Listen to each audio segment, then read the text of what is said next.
Good evening, everyone. Welcome back to the void that is my life. This is the Dark R podcast, and I am your host, KDG. Bigger, longer, and uncut. Before we start, I'd like to point out that this podcast is a work of fiction. Any resemblance to any existing person, living or dead, is purely coincidental. The aim of this podcast is to entertain and nothing else. Have you ever watched a horror movie and found a character who seems to know what's happening? The resident nerd who learns about folklore and tells the main characters what they need to do? Well, over the years, people around me have constantly told me that I was that guy. Fortunately, we don't live in a horror movie, but all the same, I'd like to help my listeners out, just in case they do manage to encounter the unexplained. Before we jump in, I have an announcement. Due to inclement weather, I was forced to have my preparation time. Multiple power and internet outages and whatnot. But I thought I might have to cancel this week's episode. But persevering and hiding under the sheets to record this thing, I wanted to continue this saga, however cursed it may be. However, I've decided to split this collection. The Asylum will now be in 2 parts, making our year-end special a lot longer. So this means that for this week's episode, we tackle the first 3 members' stories, and next week will be the last 3. And for the first time ever, the Dark R podcast will be airing its year-end finale on December 31st, 2021. That'll be a Friday, so we can live up to the event's name. I hope you all can join me in welcoming the new year with a little bit of spooky shenanigans. And that'll be the 10th episode of the Dark R podcast. Again, another bit of a milestone we can celebrate. For tonight's episode, we'll follow a group of friends who wanted to try their hand in ghost hunting after getting the idea from a certain horror host. There's Dan, the fearless leader, Matt, quite literally the man in the van, Jeff, who just wanted the experience, Kathy, who wanted to prove something, and finally Riz, the group's skeptic. We'll see how they fare against an asylum that housed a ton of activity. Tonight, we'll see how Matt, Dan, and Jeff will do at the very least. So sit back, relax, and enjoy our little visit to the Ashencrest Institute in part 2 of our year-end special, The Asylum.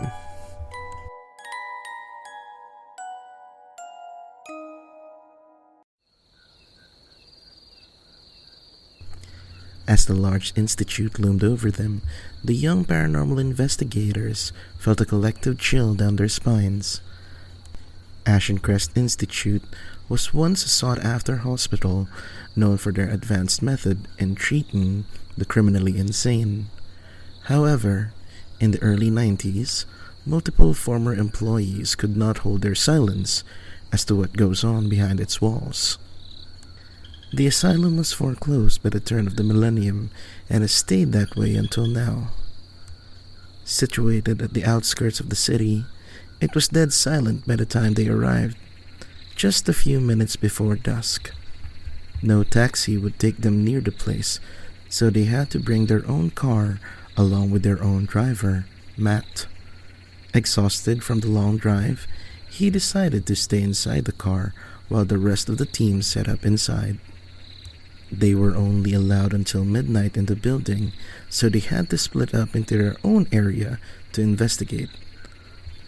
All 5 of them smiled at each other with their equipment in hand.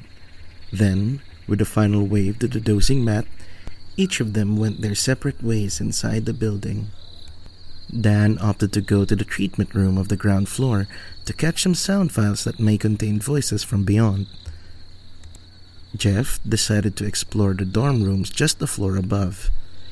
Kathy, ever the brave one, wanted to venture in the operating rooms, said to be the most active place in the building. Riz, content with her camera, just wanted to snap some pictures of the 3rd floor, hoping to catch something her eyes can't. As the sun went down, and with only the flashlights as their source of light, Their investigation began. 9:16 p.m. Matt woke from his nap to find out that it was already dark. He figured as much since he was pretty tired. He looked at the institute, thinking how lucky he was to have a reason to stay with a car.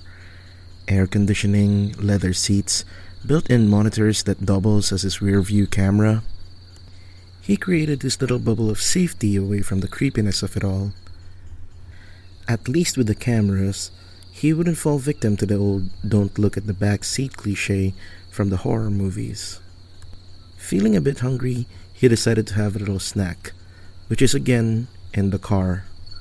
Smiling to himself, he opened the back and found some chips. Satisfied with his small bounty, he happily returned to the seat in front. He flipped on the monitor to see if his favorite show was on, but a few minutes in, he heard something. Putting the monitor on mute, he turned on the headlights. The car was facing away from the building, so in front of him was a long road that led up to the highway a few miles away. Just a few trees, a nearby cat purring on top of the gate, and nothing more. Thinking it must be his imagination, he turned the volume up again. But a few minutes later, he heard it. This time, he swears it was a little girl laughing. Flipping the headlights on again, he got out and looked around, thinking that a girl might have wandered here. But again, nothing greeted him but the nearby trees and the cat. Going back to the car, he decided to move it so that it faces the building. That way, if something did come up, he'd have the rear-view camera to check it. Starting up the car, he turned it around and faced the building. This time, he thought, he'll catch whoever was laughing. A few minutes passed, his eyes surveying the monitor to see if anyone moved behind the car. Absolutely nothing. Giving up, he sighed, thinking he was just being silly. But then, he caught a small movement in the monitor. He quickly turned his attention to the monitor, only to see that the cat from the gate jumped down and decided to approach the rear-view camera. Thinking of scaring the cat, he waited for it to be near enough. Then, he honked the horn, surprising the cat. He doubled over laughing, sticking his head out the window to see the cat run far away from the place. "That was mean, mister," said a voice in the front seat. Matt froze when he saw that it was a little girl, appearing out of nowhere. "You shouldn't really play tricks on the cats. They're the only company I have this time of night," said the girl coldly, as Matt screamed in terror. 9:38 p.m. Dan was setting up his fourth digital recorder when a honk of the car made him jump. He knew Matt was making fun of him again. He's been doing that since they first met, though they were very good friends. He knew that Dan was easily scared. He didn't let it get to him this time as he continued his work. He was pretty thorough. He was assigned to investigate an area known as the Hall of Silence, otherwise known as the treatment room. Going through a few records of the place, it was said to be a hall of rooms where violent patients were given their meds so they would calm down. People would come in there screaming and thrashing about and come out calm and silent. He was really hoping to get a lot of EVPs, or electronic voice phenomenon, here, being the supposedly loudest part of the asylum before it shut down. A scream from Matt made him jump again, this time pissing him off. Leaving his fourth digital recorder running, he went outside to confront Matt. Getting outside, though, he saw that Matt repositioned the car and was now facing the building. Wondering what was his deal, he went towards the car, only to see it empty. Thinking that he was playing another trick, Dan just shouted for Matt to stop messing with him and to let him finish his work. He waited for a response, but after not getting one, he sighed and went back inside to retrieve his data. He had 4 digital recorders running, each in a separate room in the Hall of Silence. The first recorder didn't get any sounds, and so did the second and the third. He played back all of them and still got nothing out of the ordinary. Giving up, he decided to join Matt in the car after he recovers the 4th recorder. Hopefully they still had enough snacks even with Matt at the wheel. When he got there, sure enough, the recorder was still running. Playing it back, he discovered something peculiar. There was no sound. He was positive that it would have picked up Matt's scream and even the honk of the car. Shrugging, he put the recorders in his backpack and made its way out of the room. As he was walking along the hall, he realized that everything went quiet. He couldn't even hear his footsteps along the wooden floorboards. He started to run towards the exit, but somehow he already lost his way. He couldn't understand it. The hall was pretty much straight with nowhere to turn. The exit would have just been in front of him. He tried to call out for help, but when he opened his mouth, no sound came out. He tried calling out again, screaming at the top of his lungs, but still no sound. He could feel his heart racing as he ran through the hall for the 3rd time. He still couldn't find a way out. Terrified, he bolted to the last room where he picked up the last recorder. Before all this mess, he sat on the bed trying to collect himself. As he was thinking of a way to escape, he felt strong, invisible hands holding him down, laying him on the bed. Screaming in silence, he was cursing, desperately trying to make a sound.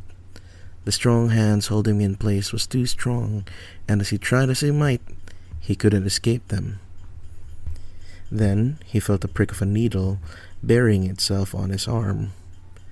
After the small prick, he felt really dizzy. The hands holding him down finally let go.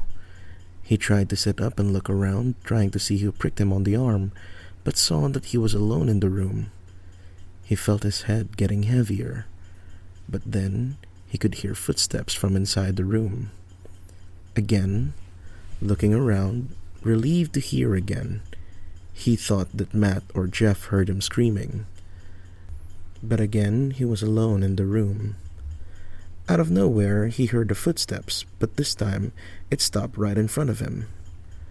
"Shh," a voice hushed. "We wouldn't want you disturbing the other patients now, would we?"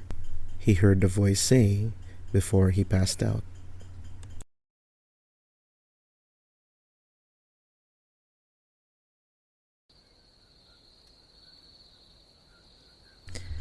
"7:10 p.m.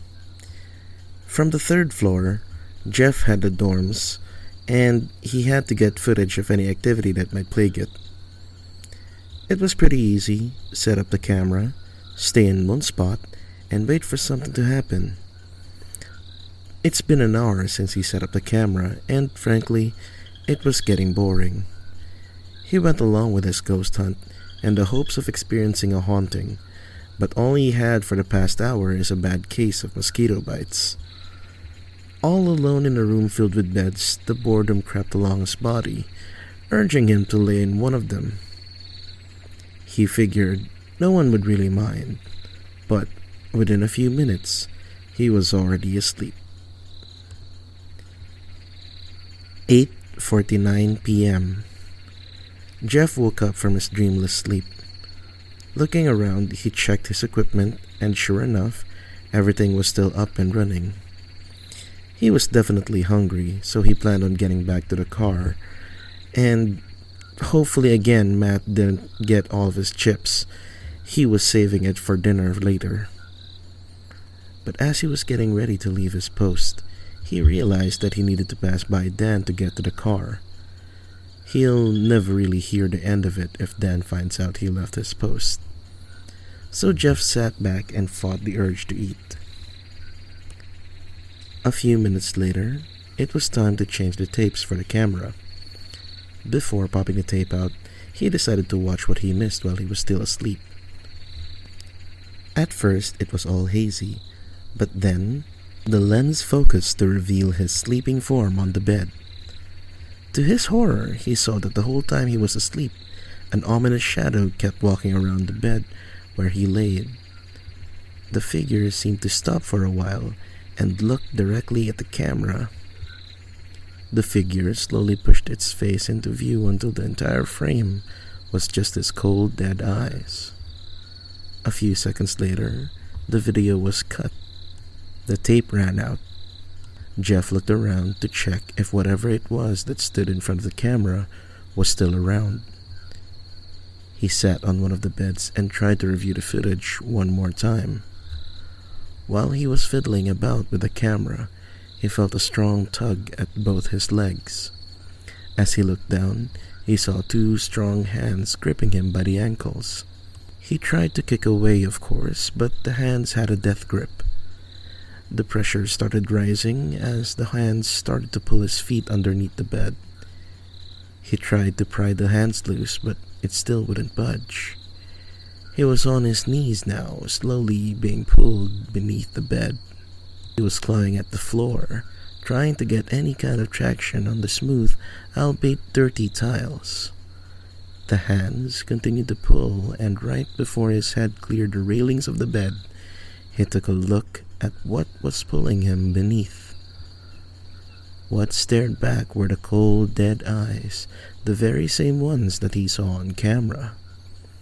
And though he couldn't make out the other details, Jeff knew that whatever was pulling him down, it was smiling.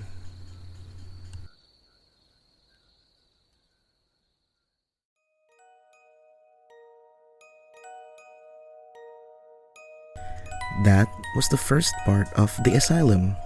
I hope everyone enjoyed it. We'll be tackling the continuation of this story by next week.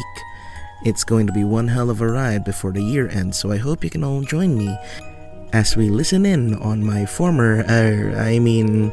these stories. If you like content like this and you want to see more, you can check out previous episodes of the Dark R podcast here on my channel.